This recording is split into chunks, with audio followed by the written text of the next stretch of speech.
Hello बच्चों, welcome to our channel social science era.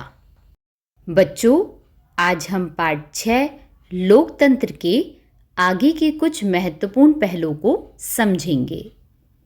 इतिहास बताता है कि केवल चुनाव होना ही लोकतंत्र सुनिश्चित करने के लिए पर्याप्त नहीं है। बच्चों, हिटलर या मुसोलिनी जैसा तानाशाही भी किसी स्तर पर जनता द्वारा चुना जा सकता है, लेकिन एक बार जब वह ऐसी नीतियों पर चलने लगता है जो लोगों के कल्याण के लिए नहीं होती हैं, तो सरकार लोकतांत्रिक नहीं रह जाती। इसलिए मात्र चुनाव होना लोकतांत्रिक होना नहीं होता। जैसा कि हमने पहले समझा कि लोकतांत्रिक व्यवस्था में जनता सर्वोपरि होती है, लेकिन वास्तव में जनता का क्या अर्थ है, इसे अब हम समझेंगे। यूनानियों ने महिलाओं, दासों या विदेशियों को मतदान का अधिकार नहीं दिया था, इसलिए यह सार्वभौमिक मताधिकार नहीं था। क्यों ये सार्वभौमिक नहीं था? क्योंकि यहाँ देश के कुछ लोगों को मतदान का अधिकार नहीं दिया गया है। इसके विपरीत स्विट्जरलैंड ने 1971 में संघीय स्तर पर महिलाओं को वोट देने का अधिकार दिया। वहां जनमत संग्रह और लोकप्रिय पहलों के माध्यम से प्रत्यक्ष लोकतंत्र अर्थात डायरेक्ट डेमोक्रेसी का पालन किया जाता है।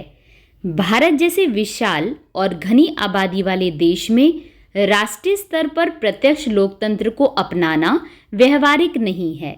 इसलिए भारत प्रतिनिधि लोकतंत्र अर्थात रिप्रेजेंटेटिव डेमोक्रेसी का अनुसरण करता है, मतलब उसको अपनाता है।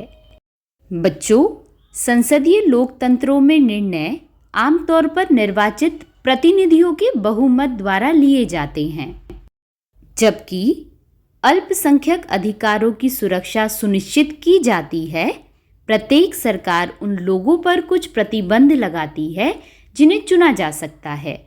परिपक्वता की आयु पर कुछ प्रतिबंधों की भी आवश्यकता होती है।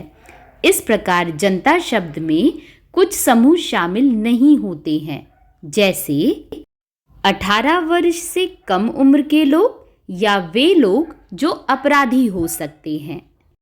बच्चों, अभी तक हमने लोकतंत्र पाठ में कुछ महत्वपूर्ण बिंदु को जाना, जैसे कि लोकतंत्र दुनिया भर में व्यापक रूप से प्रचलित है, हालांकि सभी देश लोकतांत्रिक प्रणालियों का पालन नहीं करते हैं। फिर हमने जाना डेमोक्रेसी शब्द 5वीं शताब्दी ईसा पूर्व में प्राचीन एथेंस में गढ़ा गया था। इसकी उत्पत्ति ग्रीक शब्द डेमोक्रेटिया से हुई है। इसके घटक शब्द हैं डेमोस यानी जनता, क्राटोस यानी शक्ति। इस प्रकार लोकतंत्र का अर्थ है जनता का शासन। संयुक्त राष्ट्र अमेरिका के पूर्व राष्ट्रपति अब्राहम लिंकन ने लोकतंत्र को जनता की, जनता के द्वारा, जनता के लिए सरकार के रूप में परिभाषित किया। आइए बच्चों, अब कुछ प्रश्नों के उत्तर को जान लेते हैं। डेमोक्रेसी शब्द किस ग्रीक शब्द से आया है? इस प्रश्न का उत्तर कमेंट करें।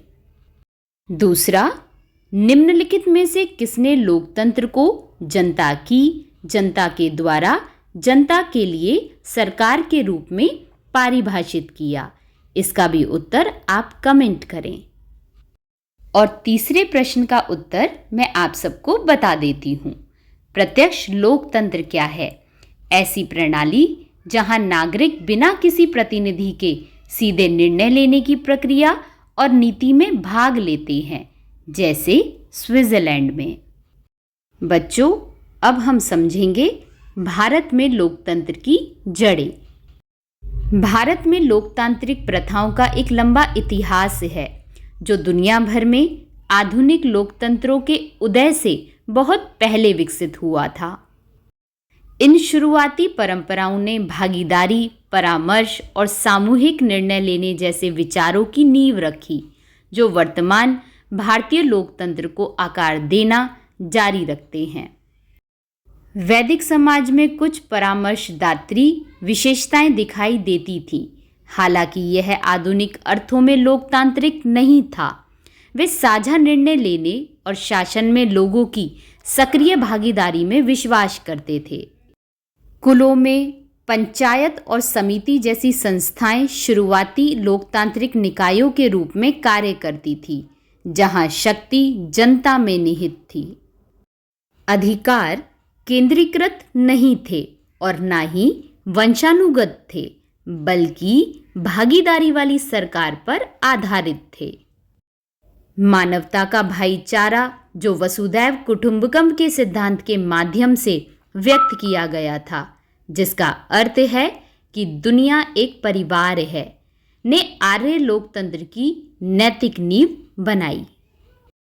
तो बच्चों, आज की क्लास के अंत में हम लोगों ने लोकतंत्र के इतिहास के बारे में चर्चा की, जिसमें हमने वैदिक काल को समझा।